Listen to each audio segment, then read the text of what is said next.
Hey, what's going on, guys? It is Celeb back again for another review. This time around, we are reviewing Bandai Namco and Reflector Entertainment's Unknown 9: The Awakening. So this game just came out, and I want to give a big shout out to Bandai Namco for letting us check it out early.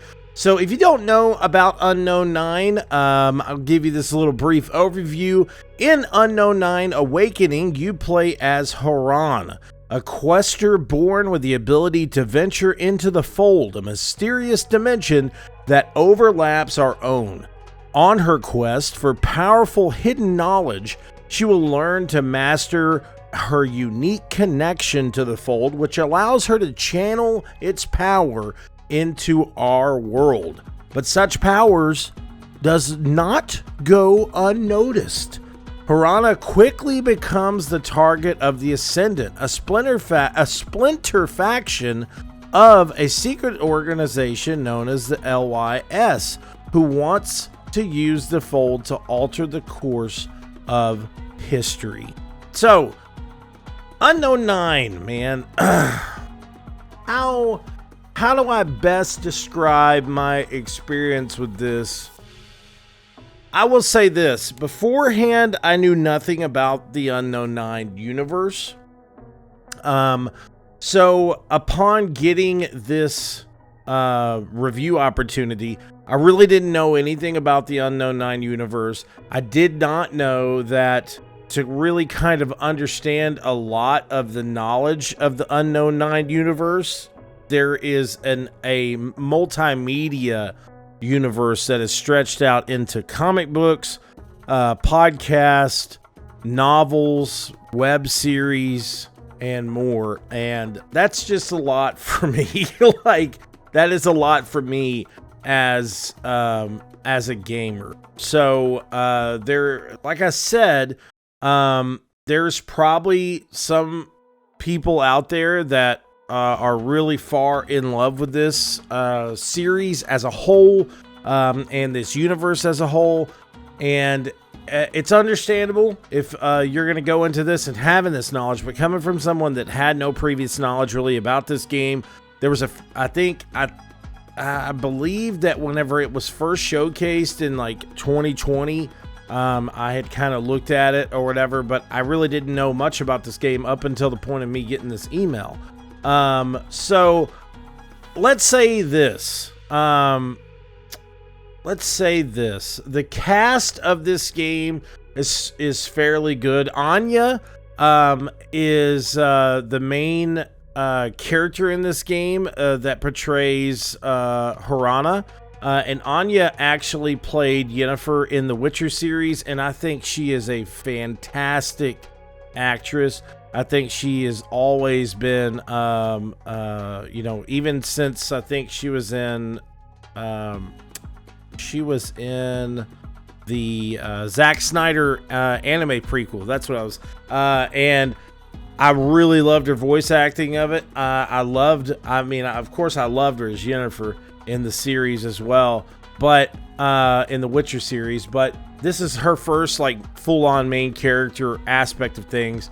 And overall, her acting is just, as great as always. What I have an issue with about this game is I'm going to say this. I don't really like how people are stating that it's like this retro-esque game. In the perspective of like, oh, well, this is like visually, it feels like something that from like the PlayStation 3 area or whatever. Just being honest, it's a very clunky game that was on console was very underwhelming visually. The gameplay was very underwhelming at times. The visuals were very underwhelming. As I always say, my TV display that I use runs, it's 120 hertz display, 80-inch display, running 4K. And there was no real quality setting, no performance setting of trying to kind of better the visual aspect of the game. So the first 10 to 15 minutes of me playing the game, I was like, okay, it's a rough start. let's give it some time. And even into the first hour to 2 hours of playing the game, I was like, all right, man, this game is just rough. It's really rough around the edges. There's a lot of times it feels like I can't say it feels like a game from the PS3 era, because there's games out there that I put in a lot of time on on the PlayStation 3 that honestly for me felt better than this experience. So with this game, there's all different types of gameplay mechanics that you can use whenever you're, when you're sourcing your power from the fold and facing off against the Ascendants. So there's different things like stepping to where you can actually like possess different characters. There's also, like shrouded, push and pull, crush and takedown. So all this different stuff is these type of like mystical powers that you can use at like channeling the fold to use to, forcibly take down these characters or these enemies in our world. But I'm going to get down to basics. Okay, so I feel like the skill tree was not properly set in a way that you could easily upgrade your skills. After, I think I was even at the like 10 to... The overall story runs about 9 to 10. I'd probably say if you're rushing through it, it's about like 10 hours. But I will say this, that it took me quite some time to really get into the skill tree aspect to kind of have more of a enjoyable gameplay experience in the game. And even as I did that, it did not feel like a well-grounded gameplay experience, because as I'm playing, I realize many things are missing, like a simple jump mechanic. Like, through the whole first chunk of the game, like you can't jump.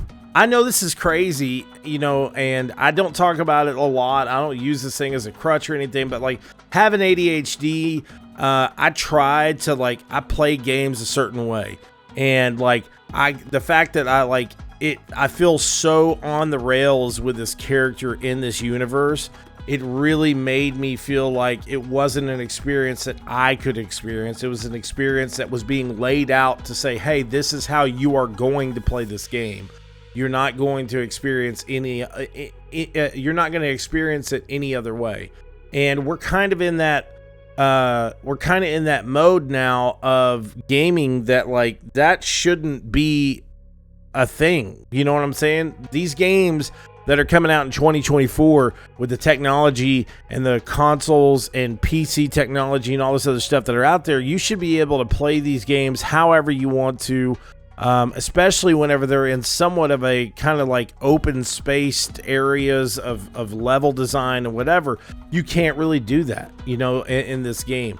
There's also no true navigational system in this game. Like, there's a lot of times that as I'm going through this world, I felt like I was lost. Like, I felt like there was no true type of exploration, no true type of navigational system to really kind of make you understand hey, this is where this is going, this is where this is going. There's no I mean, even whenever you look into the fold with one of your abilities, there's some times that you can kind of navigate your way through these mystical little things, but it's not a real I'm not saying I want this to be Call of Duty and have a fucking mini map, you know what I'm saying? But I want something in there that's really going to kind of at least kind of lead me along the way. Having something like a gameplay mechanic from games like Ghost of Tsushima to where, you could slide up on the touchpad. Why not have something like a mystical kind of fog from the fold that leads you along your way or leads you along your path? On the console version of the game as well, that's one of the reasons why I did get irritated with this game, is because as you're trying to navigate your way through these not open world areas, but kind of larger levels, there's times that the gameplay and the graphics are so not up to par that I would either get lost or the visuals were just not up to where they were at. Like, I would feel like I didn't know what I was doing, where I was going. It was a very irritating experience. Now, the one thing I will say about the game is that the Unknown 9 Awakening does have a fairly good story. You know, it does take on, I would say it does take on a good story that could be something more expansive, and I think more engrossing for the player if it had better visuals and better gameplay. So I feel that if the studio would have used or taken advantage of something like Unreal Engine 5 and maybe taken a couple more years on to really bringing this game out, pumping up the knowledge of the Unknown 9 to the gaming universe of, like, over these next couple of years, you know, we're having, like, you know, big moments of connectivity between the Unknown 9 Awakening as well as, you know, the web series. And I mean, dude, like, why not bring some of the web series to Steam and, you know, Xbox, PlayStation? Like, hey, you could watch this directly on your console, kind of like what we could used to do, since everyone is saying it's that kind of retro feel. You know, back in the day, we used to have different forms of media that connected that type of stuff. Like, I mean, even the application like Core on the PlayStation 3, you know, you'd be able to watch exclusive scenes from movies or this or that. Why not do this type of aspect? You know, why not have a digital version of the Unknown 9 Torment comic book that came to PlayStation to where you can read through it? Something that had a little bit more connectivity. So I can't say, me as a gamer that is seeing this game towards like a real powerful main character that can do all this other stuff and have all this type of mystical powers and aspects, like, that's what, when I saw that trailer, that's what drew me in. But to really kind of know more about the Unknown 9 universe and the history of the Unknown 9 universe and so on and so forth, you kind of need to expand outside of the video game. And that's just not for me. And another thing too is that's not really for me is just this overall gameplay style and mechanic. Like, it's very, at times it's very sluggish. There's times that it kind of just stretches on and on as either the narrative is explaining certain things, or even in the sense of like in-game scenes, like when you're walking through the forest, and you're speaking to another one of the, you know, another one of your cohorts. You know, you're walking through the forest and it's literally moving at a slug's pace. You know, that's one of the main things that really just kind of hurt me at the beginning of the game. Like, the beginning of the game should have been maybe a 5-minute to 10-minute section, and it felt like it was about 35 minutes of just kind of walking and figuring out, where am I going, what am I doing. So just for me, I have to say, sadly, the Unknown 9 Awakening did not awake me. If anything, I felt like it was putting me to sleep a lot of times while I was playing the game. It was just not the best experience. Visually, gameplay mechanics were, I feel like, were somewhat rushed through. There's a lot of times as you're taking on these combat aspects, you know, there's glimmers of like a good system at its core. So like doing the stepping is really cool at times, of being able to possess different characters, because you can eventually get to the point to where you can possess a character and get them to do a slam with their weapon on one of the other characters, and then directly after that, like, kind of astrally project yourself out of their body and then project yourself into someone else's body next to them, and then they can attack this other person, and it's kind of like a chain of combat that's happening. And when that happened and it worked well, it was really cool. It was something that was actually like, I was like, oh, okay, hold up, maybe I've been wrong about this game. you know. So then you even get into the point of upgrading the whole push and pull system in the astral projection. So like when you push somebody back and they slam back into a wall, it does damage, and then you're able to pull them towards you and do this, like, you know, do this type of uppercut. It did a lot of damage, you know, and using the fold to your advantage in the game really works.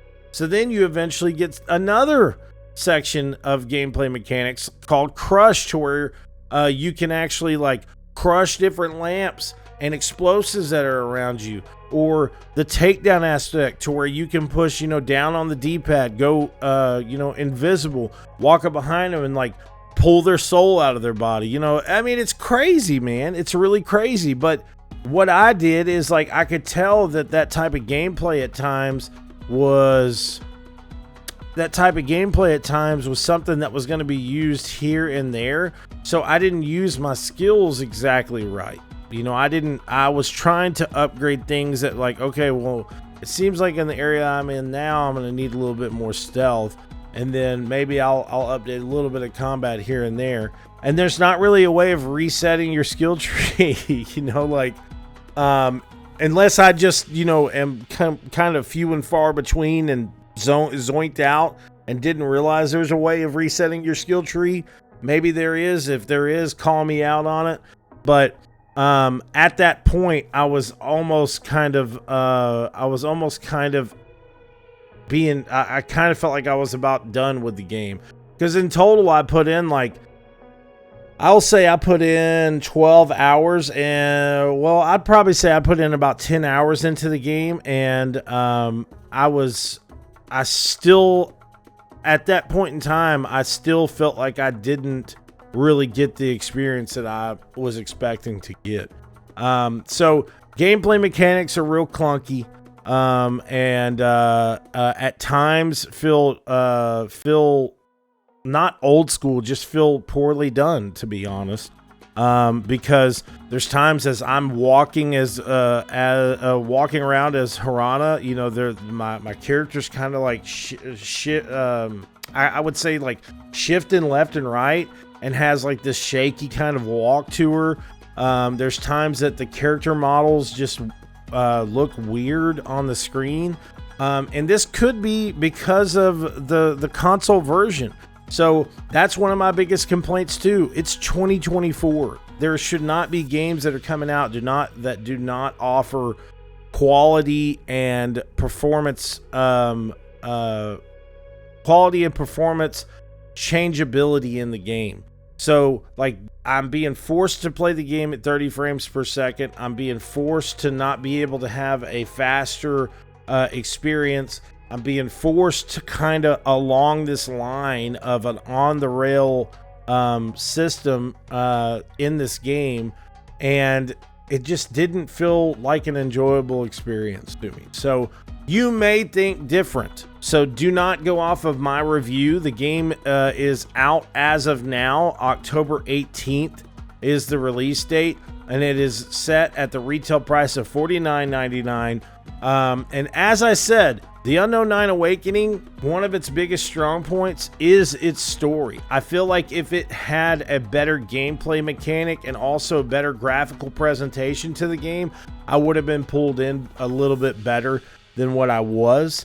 But I will say this, at this point in time with this game, I can't say this is something that I would just say, man, you got to go out and buy it right now. You know, maybe if it comes to a streaming service or something eventually, you could check it out and kind of play it here and there. But I can't say this is something that is for sure, oh yeah, you got to go buy this for the holidays. Like, you have to play it this holidays when you have free time. You know, I would probably say this game is like, give it some time to drop in price before you really invest time into this game. So anyways, with that being said, guys, of course, I want to say big shout outs to Bandai Namco again for giving us the opportunity of reviewing this game. But we are giving this game a 2.5 out of 5. So as a brief overview, there was not a lot of navigational aspects in the game. There was no type of you looking on a map or you having any type of kind of like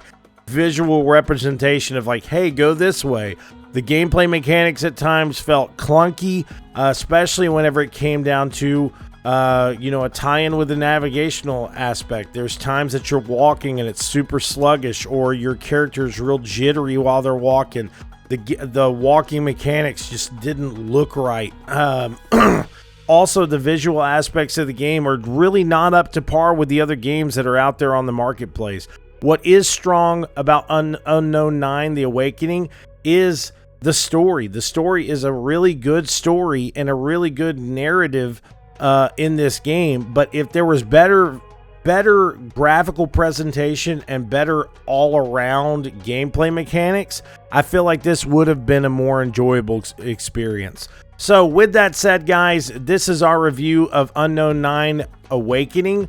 Please make sure to check out our other reviews on Cineleaks.com and our upcoming review this Saturday of New World Aeternum. Thanks, guys, for watching. We'll talk to you soon. Peace out.